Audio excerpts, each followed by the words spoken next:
ठीक है, योगेश गुप्ता जी बहुत संवेदनशील प्रवक्ता हैं आप। सर मुझे बताइए, बाकी सब छोड़िए, 11,000 छात्रा स्कूलों में हम छात्राओं को भेजते हैं और उनको टॉयलेट नहीं है सर। मुझे लगता है शिक्षा से ऊपर अगर कोई प्राथमिकता आपकी होनी चाहिए तो स्वास्थ्य होनी चाहिए।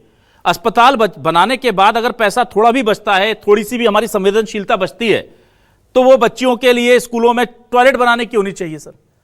बातें इतनी बड़ी बड़ी, स्वर्णिम मध्य प्रदेश का इतिहास और ये तमाम चीजें साहब, हजारों करोड़ रुपए हम मूर्तियां बनाने में खर्च करते हैं, अच्छी बात है, लेकिन आप बताइए कहीं तो प्राथमिकता सेट करेंगे ना। हम 18-20 साल से बीजेपी है सर सरकार। आप मुझे बोलने देंगे? आप मुझे बोलने देंगे? योगेश जी ना, दर्द तो सुन लीजिए जरा। आप तो बोलेंगे, मुझे पता है। आप मुझे बोलने देंगे? आप तो बेचैन मत होइए सर, बेचैन मत होइए सर। कितनी देर से उंगली उठा रहा हूं मैं आप ही के पास आ रहा हूं सर।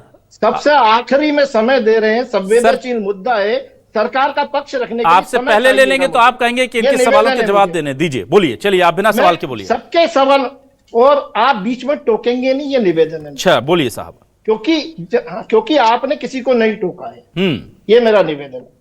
देखिए, बड़ा संवेदनशील विषय है और मध्य प्रदेश सरकार की तरफ से पक्ष रखने बैठा हूं, तो शुरुआत यहां से करूंगा। हम लाए हैं कश्ती तूफान से निकालकर। कहने का तात्पर्य यह है कि 2003 में 55-60 साल के कांग्रेस के कुशासन में मध्य प्रदेश में सरकारी स्कूल कितने थे? मात्र 55,000 से लेकर 56,000। आज कितने हैं? 91,000, लगभग 92,000 के करीब सरकारी स्कूल हैं। तो हमने 20-22 सालों में वो आंकड़ा लगभग डबल के करीब किया है। हम काम कर रहे हैं। आपने बात करी 9% स्कूलों में गर्ल्स टॉयलेट नहीं है। जब माननीय मोदी जी के नेतृत्व में भारत में सरकार बनी तो सबसे पहला काम 55-60 साल वाले कुशासन को दूर करने के लिए शौचालय बनाने का ही किया था। तो अगर 9% स्कूलों में शौचालय नहीं है तो 91% स्कूलों में शौचालय है। इस बात को भी तो रखना चाहिए, इस बात को भी समझना होगा। 6 से 8वीं तक के 6 से 6.02% बच्चे ड्रॉप आउट हुए, मतलब 94% बच्चे स्कूल जा रहे हैं। 9 to 10th क्लास तक के 13% बच्चों का ड्रॉप आउट है, मतलब 87% बच्चे स्कूल जा रहे हैं। तो स्कूल जाने वाले बच्चों का आंकड़ा भी तो बढ़ रहा है निरंतर। अगर कम हो रहा है तो निश्चित रूप से सरकार की अकाउंटेबिलिटी भी है, जिम्मेदारी भी है, जवाबदारी भी है कि यह क्यों हो रहा है वो भी देखे जाएंगे। 2400 स्कूल अगर कम हुए हैं तो उसके पीछे एक बहुत बड़ा कारण है कि उनका संविलियन किया गया, मर्जर किया गया है। जैसा कि आदरणीय शिक्षाविद ने बताया अपने बयान में, उनका अपग्रेड किया गया। अपग्रेडेशन के वो आंकड़े आज की इस रिपोर्ट में है नहीं। आपने यहां से उठाया ये विषय, और इसमें 10,000 स्कूलों में बिजली नहीं है ऐसा कहीं उल्लेख नहीं है। तो ये 10,000 स्कूलों में बिजली नहीं है, ये आंकड़ा कहां से लाए आप, ये आप जाने। ठीक है, लेकिन इसमें कहीं उल्लेख नहीं है। ये आप जो कह रहे हैं हमने वहां से उठाया, तो ये आप दुरुस्त कर लीजिए, वहां से नहीं उठाया। आगे बोलिए सर। नहीं, आपने ये इसी के आंकड़े उठाए हैं, ये यूडाइस की रिपोर्ट छपी है, इसी विषय पर हम डिबेट कर रहे हैं। इसमें 10,000 स्कूलों में बिजली नहीं है ऐसा कहीं नहीं छपा। लेकिन आप इस पर दावा कर रहे हैं, तो आपके पास क्या तथ्यात्मक प्रमाण है इसका? ठीक है, तो मेरा निवेदन यह है कि सरकार के द्वारा किए जा रहे उल्लेखनीय कार्यों को भी अगर समायोजित कर डिबेट एक तरफा नहीं आयोजित करेंगे तो बड़ा साधुवाद दूंगा मैं आपको। 1,39,289 करोड़ का बजट शिक्षा के लिए वित्तीय वर्ष 25-26 में डॉक्टर मोहन यादव की सरकार का 8.5% बढ़ाया। साल दर साल बजट बढ़ रहा है, उस पर काम भी हो रहा है, क्योंकि हमारे माननीय मुख्यमंत्री डॉक्टर मोहन यादव जी मुख्यमंत्री बनने से पहले शिक्षा मंत्री रह चुके हैं, भली भांति जानते हैं कहां क्या कमी है। उन कमियों को दूर करने के लिए सतत मॉनिटरिंग भी हो रही है और प्रयासरत है। मैं ये नहीं कह रहा सारे काम हो गए, लेकिन हम काम कर रहे हैं और निरंतर काम करेंगे। हमने सांदीपनी स्कूल बनाए, सीएम राइज स्कूल बनाए, प्राइवेट। आपने एक और जिक्र किया कि कुछ बच्चों पर 22% ट्रेन टीचर है, 22% ट्रेन टीचर है। उन्हीं को लेकर आपके चैनल पर मैं पूर्व में डिबेट कर चुका हूं। तो टीईटी सर, टीईटी इसीलिए कराई जा रही है। बड़े वरिष्ठ शिक्षाविद जो बैठे हैं ना, उन्होंने 97 शिक्षा गारंटी का उदाहरण दिया, दिग्विजय सिंह सरकार थी उस समय 2003 तक। तो किस प्रकार के हालात थे तब, ना सड़क होती थी, ना बिजली होती थी, ना पानी होता था, ना स्कूल होते थे। आप योगेश जी हो गया हो तो अब मैं पूछ लूं आपसे कुछ। हालात बदले हैं हमने मध्य। योगेश जी हो गया, अब तो मैं पूछ लूं कुछ। हालात आपने बदले योगेश जी, मैं मानता हूं। अब मैं पूछ लेता हूं, आप इसको टोकना मत कहिएगा, एक मिनट मैं पूछ लेता हूं। आपने कहा 20 से 22 सालों में हमने डबल कर दिए स्कूलों की संख्या। अभी भी 11,000 स्कूलों में आप बच्चियों के 11,000 स्कूलों में बच्चियों के लिए शौचालय नहीं दे पाए, तो इस पर सवाल ना पूछें साहब।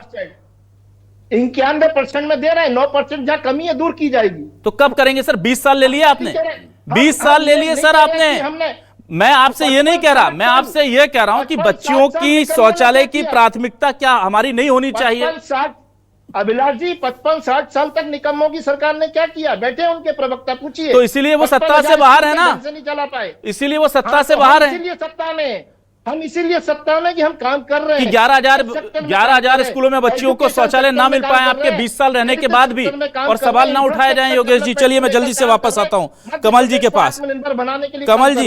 कमल जी भाई, उनका कहना है वो 2003 की बात लेकर के आ जाते हैं उनके पास, और अगर दिक्कत और हो जाती तो अभी नेहरू जी के जमाने में चली जाती है बीजेपी। परेशानी ये है। नहीं, ऐसा नहीं करेंगे आप। हाँ। 97 का उदाहरण शिक्षा जो बैठे हैं पंकज शुक्ला जी, डॉक्टर, उन्होंने भी दिया। बुखार भारतीय जनता पार्टी। भाई मुझे लगता है किसी सक्षम सरकार को शिक्षा व्यवस्था का मूलभूत ढांचा बदलने के लिए 1 दशक काफी होता है। 9 जुलाई 2026 की बात नहीं कर रहे हैं, वो 30 साल पहले चले जाते, गड़े मुर्दे उखाड़ने की वो है। मैं अब आपसे पूछना चाहता हूँ गुप्ता जी, पहली में एडमिशन लिया जाता है, 74 बच्चे फेल हो जाते हैं, सिर्फ उस कक्षा में 24 पहुंचते हैं। मैं पूछ लेता हूं योगेश जी, पूछ लेता हूं योगेश जी, ठीक है 1 मिनट। कमल जी रुकिए, कमल जी रुकिए, कमल जी 1 मिनट, कमल जी 1 मिनट, कमल जी 1 मिनट। योगेश जी अब आप बीच में बोल रहे हैं, फिर आप कह रहे थे कि दूसरों के बीच में मेरे मत बोलिएगा। मैं इनको करेक्ट कर रहा हूँ ना 1 मिनट, आपका सवाल मैं ले रहा हूं, आपका सवाल, लेकिन ऐसे तरीके से नहीं, मैं आपका सवाल ले रहा हूं, समझ गए कमल जी। आपकी रिपोर्टिंग में अभिलाष जी, आपकी रिपोर्टिंग में और कमल जी के बयान में बहुत अंतर है। 10 सालों की रिपोर्टिंग और कमल जी के बयान में बहुत अंतर है। योगेश जी ऐसे मैं भी बोल सकता हूं आपके बीच में। योगेश जी आप बोलते रहेंगे तो दिक्कत होगी। अब आपका टर्न हो गया। कमल जी 1 मिनट रुकिए, कमल जी 1 मिनट रुकिए, कमल जी 1 मिनट रुकिए, कमल जी 1 मिनट रुकिए, कमल जी। योगेश जी बीच बीच में मत बोलिए, फिर मैं बोलूंगा आपको, फिर दिक्कत होगी। योगेश जी आपने बोल लिया ना भाई, स्कूल का 1 मिनट करोड़ का बजट। अब योगेश जी आप कुछ नहीं बोलेंगे अभी, मैं कमल जी से आपका सवाल ले रहा हूं। कमल जी आप मुझे सुन पा रहे हैं कि नहीं, पहले ये बताइए। आप मुझे सुन पा रहे हैं? आराम से बात कीजिए दोनों भाई, मैं बहुत संवेदनशील विषय पर डिबेट कर रहा हूं। कमल जी, योगेश जी ने चैलेंज किया है कि आपका जो डेटा है, हालांकि आपने शायद योगेश जी उस वक्त सुन नहीं पाए होंगे, मैंने आपको मैंने सुना, फिर बीच में बोलने लगे आप, और मैं बोलता हूं तो आपको बड़ी तकलीफ होती है सर। मैं इसलिए आप बोल रहे सुना नहीं, मैं सुन रहा हूं भाई, बोलने देंगे तब तो बताऊंगा क्यों नहीं सुना। क्योंकि मैंने जो आंकड़ा दिया वो 1 साल का दिया, उन्होंने जो आंकड़ा दिया वो पिछले 10 सालों का दिया, इसलिए आप अंतर आ रहा है डेटा में जो आप कह रहे हैं। लेकिन फिर भी आपका सवाल मैं लेता हूं, रुकिए आप 1 मिनट रुकिए, आपका सवाल लेता हूं। कमल विश्वकर्मा जी, योगेश गुप्ता जी को आपके डेटा की ऑथेंटिसिटी पर सवाल है। क्या आप बता सकते हैं ये डेटा आप कहां से दे रहे हैं? वो कह रहे हैं ये फर्जी आंकड़े हैं आपके, क्या कहेंगे आप? क्या है मैं आपको बताऊं, गुप्ता जी एक संवेदनशील मुद्दे पर बैठकर और टीवी के सामने आके कुछ भी ना बोले। पहली बात तो यूडीआईस गवर्नमेंट भारत सरकार की पिछले 14 सालों से भारत सरकार में भारतीय जनता पार्टी की सरकार है। मध्य प्रदेश सरकार में 1,19,095 स्कूल थे। पिछले 10 सालों के अंदर 30,000 स्कूल बंद किए। गुप्ता जी पहले आप थोड़ा सा अपने आंकड़े सही करिए और अपनी यूडीआईस की रिपोर्ट पढ़िए, और आप टीवी पे बैठ के हर किसी अरे भाई योगेश जी, एक मिनट ना, आप योगेश जी 10 साल में 30,000 स्कूल बंद हुए और 1 साल में 2,500 स्कूल आपने बंद किए। हम बात कर रहे हैं इस रिपोर्टिंग पे, जिस विषय पर हिंदुस्तान के अंदर प्रतिदिन 13 स्कूल बंद होते हैं। आंकड़े की बात कर रहे हैं। कमल जी योगेश जी को मुझे थोड़ा योगेश जी को समझाने दीजिए। 1 मिनट कमल जी हम बात कर रहे हैं 1 साल के। नहीं, आप कैसे डिसाइड करेंगे कि हम 1 साल पे बात करेंगे कि 2 साल पे बात करेंगे? आंकड़े आपने चैलेंज किए, वो कह रहे हैं कि मैं कह नहीं, रहा हूं वो एक अभिलाष मिनट, जी, आपके पास आंकड़ा है अभिलाष 10 सालों सुनिए का, तो सही। आप सुनिए ना योगेश जी, ऐसे नहीं होता। आप एक साल पर क्यों बात कर रहे हैं? 10 साल के अंदर आपके साथ 30 दिक्कत है, हजार स्कूल बन आने नहीं गए देते हैं। एक साल अरे के ये अंदर 1,19,000 का आंकड़ा ला रहे हैं ना, लेकिन हिंदुस्तान के अंदर 1,19,000 का आंकड़ा तो एक साल का है ना। 50%। अरे भाई आप एक अखबार को लेकर बैठ गए योगेश जी, वो 10 साल की बात कर रहे हैं। नहीं ऐसा नहीं है, आप अखबार में छपी हुई योगेश जी को जानकारी नहीं है कुछ भी। योगेश जी आप तो सिर्फ एक मिनट, मुख्यमंत्री एक तो जी के योगेश बोलने जी, में कोई जानकारी मुझे लग रहा है कि योगेश जी, शिक्षा योगेश मंत्री जी, को जानकारी में लगे। एक मिनट, कभी आप शिक्षा के बारे में बोलिए, 1,19,000 का आंकड़ा दे रहे शिक्षा हैं, के बारे में दूसरी तरफ बोलिए। 30,000 स्कूल क्या बंद आपके बता रहे बच्चे हैं। नहीं कौन पढ़ते सी हैं? बात सच है मध्य आपकी? प्रदेश सरकार शिक्षा आपकी मामला बात को कौन सी संरक्षण सच है? देती है। योगेश जी फीस एक रेगुलेशन मिनट, आपकी कमल जी कौन एक सी मिनट बात सच रुकिए, है? कमल जी, योगेश जी, योगेश जी, कमल जी झूठ एक मिनट बोल रहे रुकिए, हैं आप। कमल जी मैं आप योगेश झूठ जी का बोल रहे डाउट हैं, दूर कर योगेश लेता हूँ। जी। कमल जी, कमल 10 जी, साल के अंदर नहीं बहुत 30 मिसकम्युनिकेशन हो रहा है। बंद कमल जी किए। एक मिनट, सरकार से कमल जी, पूछिए। कमल जी, कमल जी, सरकार से पूछिए। कमल जी का ऑडियो डाउन एक कर दो वर्ष भाई। के अंदर- कमल जी आपका ऑडियो डाउन कर दिया मैंने, माफी के साथ। योगेश जी आप समझिए, आप जो कंफ्यूज हो रहे हैं, आप एक अखबार उठा लाए और उसने एक साल के आंकड़े छापे होंगे, कोई बात नहीं। एक मिनट रुकिए, आप बोलने दीजिए मुझे, बहुत टाइम खराब हो गया। आप एक मिनट सुनिए, अगर आप मुझसे सहमत नहीं है बोलिएगा प्लीज। एक साल के आंकड़े जो हैं उस पर मैंने आपको डेटा दिया कि एक साल में ये बंद हुआ। कमल जी ने उसी एजेंसी, जो केंद्रीय एजेंसी है जिसका डेटा आता है, वो उसको आधार बनाकर पिछले 10 साल का डेटा दे रहे हैं। अब आपके पास वो डेटा नहीं है और आप चैलेंज, अगर आपके पास वो डेटा है और उनका नंबर काउंटर करना है आपको गलत है तो आप बोल दीजिए 10 साल में 1 लाख नहीं शिक्षकों की कमी हुई, 10 की कमी हुई, 1000 की कमी हुई। लेकिन वो 10 साल का दे रहे हैं सर, इसलिए आंकड़ा अलग है। बोलिए आप। नहीं मैं जवाब दूं, बोलिए। मैं जवाब दूं। हाँ देखिए कमल जी के, एक तो कमल जी क्या कई किसी मध्य प्रदेश शासन प्रशासन से जुड़े हुए एक पालक संघ के अध्यक्ष है ना, तो तो वैल्यू नहीं इनके है आंकड़े ऑथेंटिक हम नहीं मानेंगे। एक बात। ठीक दूसरी है। बात, ये गलत बयानी कर रहे हैं। 1,19,000 का हवाला दे रहे हैं जो रिपोर्टिंग है आज की, और फिर आज दूसरी क्या? तरफ बता रहे 30,000 स्कूल, दूसरी तरफ बोल रहे हैं 30,000 स्कूल बंद हुए। तो ये डबल बयान जो ये दे रहे हैं, ये अपने बयानों को ही एक तरफ 1 साल के आंकड़े दे रहे हैं, दूसरी तरफ 30,000 बंद बता रहे हैं, जबकि 2426 आप ही की रिपोर्टिंग में बताया। मतलब मेरा ये है कहने योगेश का जी, वो 1 साल कि के आंकड़े आपकी रिपोर्टिंग से इतर हटकर इनकी बयानबाजी है, तथ्यात्मक आएगी ना नहीं है, सर। सत्य से योगेश परे जी, है। मैं 1 साल के और आंकड़े सिर्फ दिखा रहा हूं, वो ये 10 साल के दिखाने आंकड़े बैठे बता रहे, तो एक नंबर कैसे आक्रोश होगा? दिखाने बैठे हैं, आक्रोश दिखाने बैठे हैं, सरकार को कोसने बैठे हैं। हम भी तो अपने उल्लेखनीय आंकड़े आपके समक्ष रखिए ना सर, आपने आप रख उन तो पर क्यों दिए, नहीं भरोसा अब कर आगे रहे? बढ़ने दीजिए। आप उन पर क्यों नहीं भरोसा कर रहे हैं? ना कर आप रहे उन पर, हैं। उन आंकड़ों पर मैं तो भरोसा क्यों केंद्र नहीं कर रहे? सरकार की रिपोर्ट पर भरोसा कर रहा हूं सर, पूरी तरह। 91% स्कूल जा रहा बच्चा। सर मैं तो केंद्र सरकार की रिपोर्ट पर भरोसा कर रहा हूं। आप ये बात केंद्र सरकार केंद्र को, सरकार की रिपोर्ट भी यही कह रही है ना, रिपोर्ट ये बता- 91% स्कूल आज मध्य प्रदेश में बच्चे जा रहे हैं। चलिए मैं तो उन बच्चों के लिए परेशान हूं जिनके लिए शौचालय नहीं है, उन बच्चों के लिए परेशान हूं जिनके पास एक शिक्षक है, उन स्कूलों के लिए परेशान हूं जहां बिजली नहीं है, उन स्कूलों की स्थिति आपको दिखा रहा हूं जहां पर बिल्डिंग गिरने वाली है। आप इसे स्वीकार ना करें कोई बात नहीं। कमल जी जल्दी से 10 सेकंड लीजिए, फिर मैं आऊंगा स्वदेश शर्मा जी के पास। आपके चैनल के माध्यम से मैं सरकार से निवेदन करना चाहूंगा, जो पिछले 12 से 15 साल के अंदर जो स्कूली शिक्षा की जो हालात, बदतर हालात की है, उस हालात में जैसे कि आज आपके जो यूडास के जो रिपोर्ट है 55 साल उसके आधार पर जो मैंने आंकड़े दिए किया। बिल्कुल सत्य दिए हैं और 55 आगे चल साल के पुराने योगेश जी, आंकड़े नहीं है आपके पास। योगेश जी और आप बोलने सरकार दीजिए ने- सर, गलत है। फिर 55 आपके टाइम पे कोई बोलेगा, आप फिर ऐसे करिए। बोलिए 10 सेकंड लीजिए मैं कमल जी। आपके बारे में नहीं बोल रहा हूं, गलत आप कर रहा हूं पहले इनको। अपने भारत प्रदेश सरकार के जो प्रवक्ता हैं उनसे आप आंकड़े लीजिए, फिर डिबेट में आए। ठीक है, नहीं व्यक्तिगत कमेंट मत कीजिए आप लोग। चलिए कमल जी हो गया, चलिए मैं स्वदेश जी के पास आ रहा हूं। स्वदेश जी के पास आ रहा हूं, वो एक अखबार उठा लाए और वो देख नहीं रहे कि उसमें 1 साल का आंकड़ा और वो 10-12 साल के बोल रहे हैं। अखबार नहीं है, शिक्षा के क्षेत्र में आप एक अच्छी संवेदनशील बात कर रहे हैं। करिए। शिक्षा की अखबार डिबेट के है, छपी मैं रिपोर्ट के आधार पर आप देता डिबेट हूं कर रहे हैं। कि जिन्होंने शिक्षा की डिबेट, लेकिन आप उसको राजनीतिक कोण न बताएं। ठीक। आप कांग्रेस को कोसने लगते हैं, आप इधर चले जाते हैं। आप ठीक है, कमल जी, ठीक नहीं है। नहीं, कोई नहीं आप कोस रहा है, वर्तमान स्थिति कोई नहीं कोस रहा है। योगेश जी, फिर योगेश जी, योगेश जी हर सेकंड बोलेंगे तो कैसे काम चलेगा? आप तो गुस्से में आ रहे हैं। अब मतलब ऐसा लग रहा है कि आप नहीं, बिल्कुल नहीं गुस्से में आ रहा। आप बोलने ही नहीं दे रहे हैं किसी को, आप बोलने ही नहीं दे रहे हैं, सब देख रहे हैं। बोलिए ना साहब, सब देख रहे हैं सर, आप थोड़ा शांति रखिए। अभी आपके पास आऊंगा, योगेश जी स्वदेश जी के पास आएंगे। हो गया कमल जी, स्वदेश जी के पास आएंगे। स्वदेश जी बोलिए। देखिए अभिलाष जी, सच बात यह है कि ये भारतीय झूठ पार्टी के प्रवक्ता हैं योगेश गुप्ता जी, मेरे मित्र हैं, साथी हैं, लेकिन इनकी मजबूरी है, नए नवेले भाजपा में गए हैं, अभी प्रवक्ता बने हैं। अगर पूरी बात सबकी जनता की बात, अगर जनता सर पर्सनल कमेंट मत कीजिए स्वदेश जी, मुद्दे पर रहिए।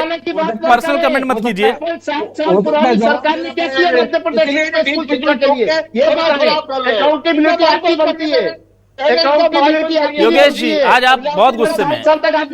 योगेश जी बहुत गुस्से में आज आप। चलिए स्वदेश जी पर्सनल कमेंट मत कीजिए, मुद्दे पर रहिए।